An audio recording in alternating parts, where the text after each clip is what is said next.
As far as our timing for this, people are telling us, essentially it's coming from three separate sources. Two of them are saying we could get notified anytime between Friday and Monday, the 14th, one source is indicating, any time from the 9th through the 14th.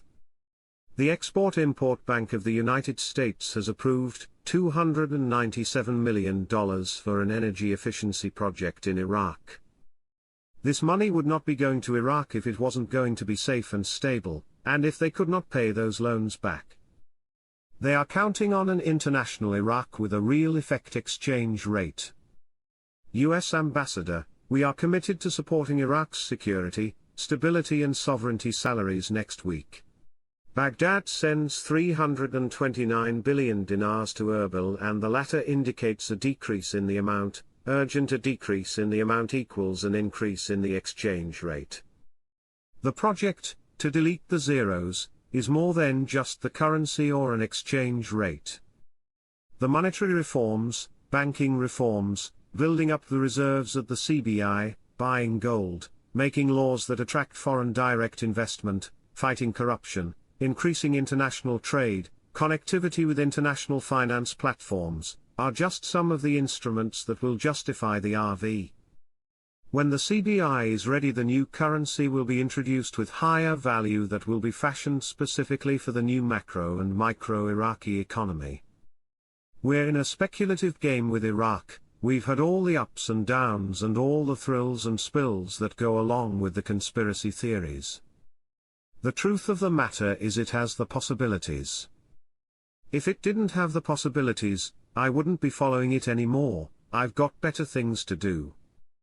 But it's at a very perilous position at the moment. We got to watch and see what's going to happen. Parliamentary finance. These are the reasons for the rise in the exchange rate of the dollar against the Iraqi dinar. There have been fluctuations going on right now. The central bank is saying it's not as they have a pegged exchange rate, and the inconsistencies are because of smugglers and unscrupulous business people in some unlicensed exchange offices. The reality is that this is going to exist until the value of the dinar is the same or more than the rate of the US dollar. And they know it at the central bank. They know this problem will instantly go away the moment they get a rate change.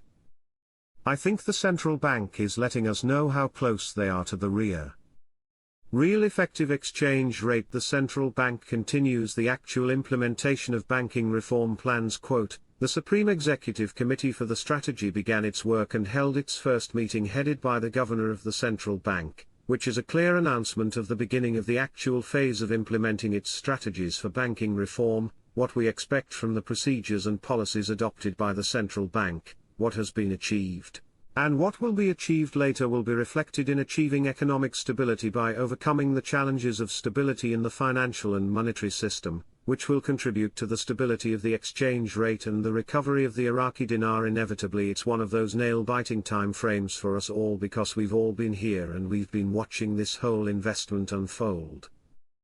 It looks like al-Sudani and his teams have communicated well globally and are going to produce. After the important steps and achievements made by the government in more than one file and sector, it was the turn to address the world and confirm that Iraq has become an economic power that should not be underestimated, and has all the qualifications and capabilities to join the World Trade Organization, WTO, after completing all preparations for that. The government headed by Prime Minister Mohammed Shia al-Sudani has set, within its government program, a clear vision for the economic future in Iraq, which included setting timetables for achieving the liberalization process and focusing on sectors with high potential such as agriculture, industry and services, which contributes to accelerating accession to the organization.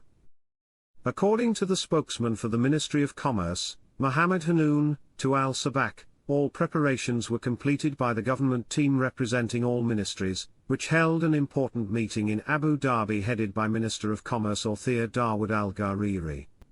He explained that Iraq has fulfilled all the requirements for joining the organization, through a package of legislation and laws currently being discussed to reform the current legal system to be in line with the requirements and controls of the international organization, such as coordinated trade policies throughout the country, including tariff rates and customs procedures. Experts believe that joining the organization will be a major achievement for the government, especially since it has great benefits, including increasing Iraqi exports and contributing to stimulating economic growth. Hanoun praised the efforts of the Kingdom of Saudi Arabia through its team in the organization, through coordination with it, as it is the main partner in Iraq's accession to this international organization.